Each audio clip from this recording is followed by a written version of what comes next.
So good morning everyone. So my name is Ken Russell Castolo from Pan Pacific University, and this is my discussion for this subject. So my discussion for today is the environment. So what is the environment?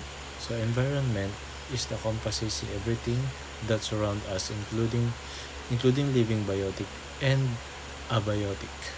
Components are complex with interaction that sustain life of Earth. So understanding the environment and its challenges are crucial for ensuring a sustainable future. So what is the other components of the environment? So I'll give you a four components of environment. So this is the first one is atmosphere, the second one is hydrosphere, and the third one is lithosphere, and the last one is biosphere. So unahin po natin yung atmosphere. So this is my on the atmosphere, the layer of gases surrounding the earth, composed mainly of nitrogen and oxygen. So along with trace amounts and of other gases like carbon dioxide and argon and water vapor, it protects life from harmful radiation and regulate temperature.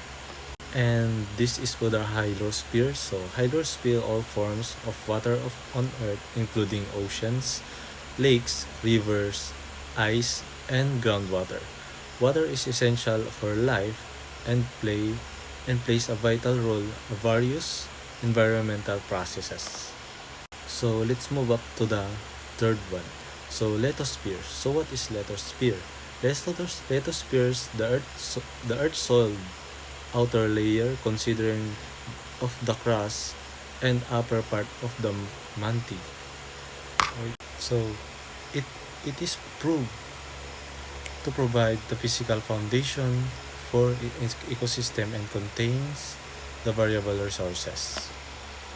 So the last one is biosphere. So biosphere, the zone life of on Earth, encompassing of a living organization and their interaction.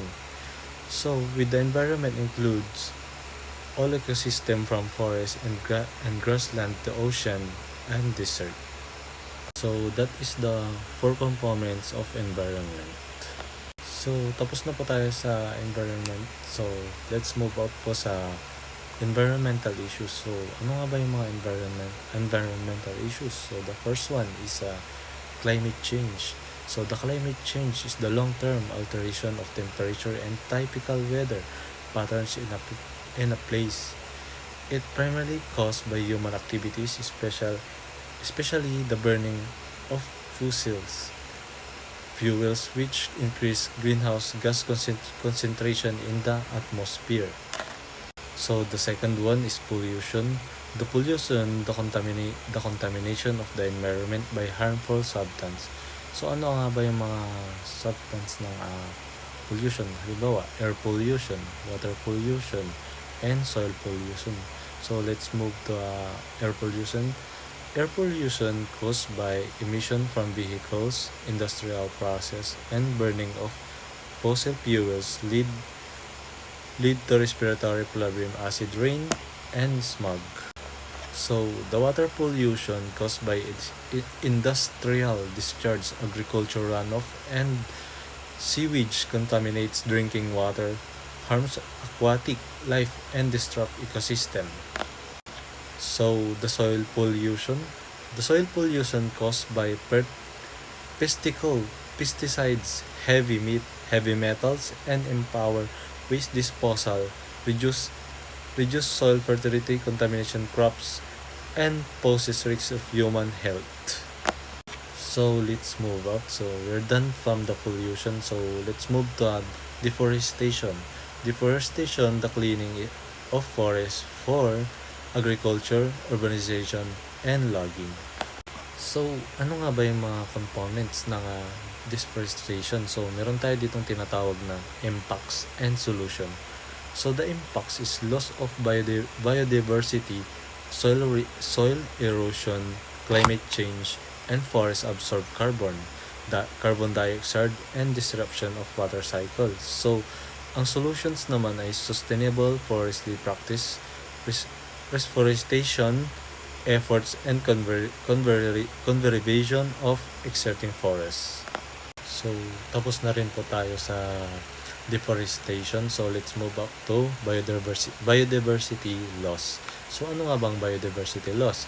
So, biodiversity loss, the decline in the variety of life on Earth, including extinction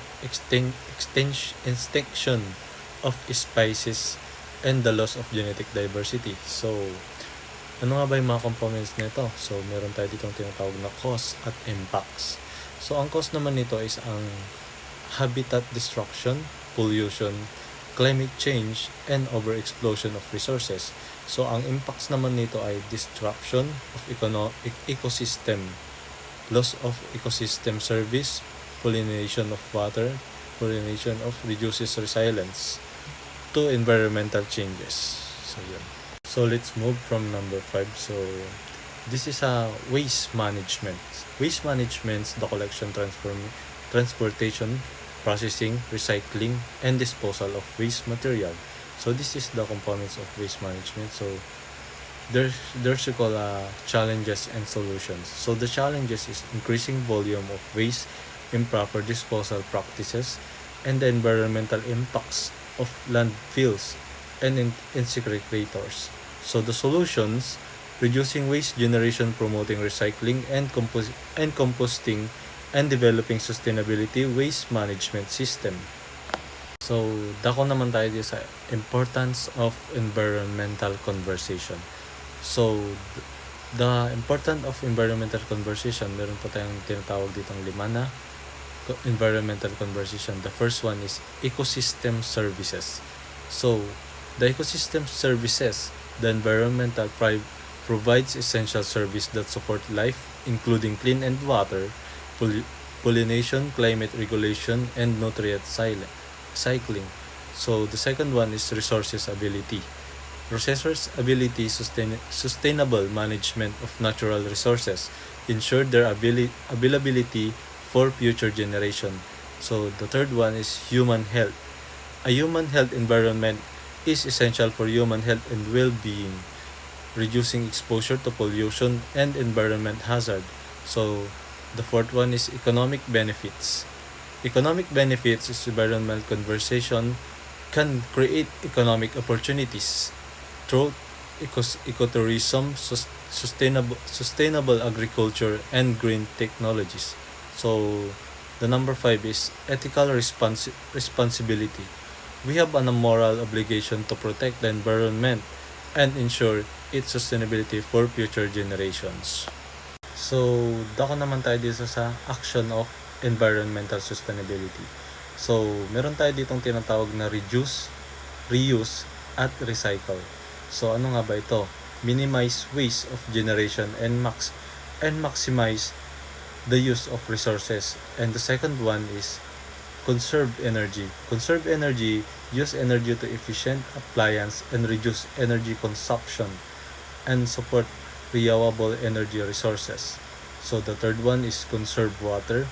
Use water wisely, fix leaks, and support water conversion efforts. So the fourth one is sustainable transportation. So use public transportation, bike, walk, or drive fuel-efficient vehicles. So the fifth one is support sustainable agriculture. So buy local and organic food, reduce meat consumption, and support sustainability farming practice. So the sixth one is protect biodiversity, conserve habitats, reduce pollution, and support conservation organization. And the last one is educate and advocate. Raise awareness about environmental issues and advocate for sustainability process. And yun po ang aking discussion para sa subject na ito, and hopefully meron po kayong natutunan at napulot na aral sa aking mga pinahayag na discussion sa subject na ito. And once again, my name is Kent Russell L. Castulo from Pan Pacific University, and have a good day and enjoy your day. Thank you.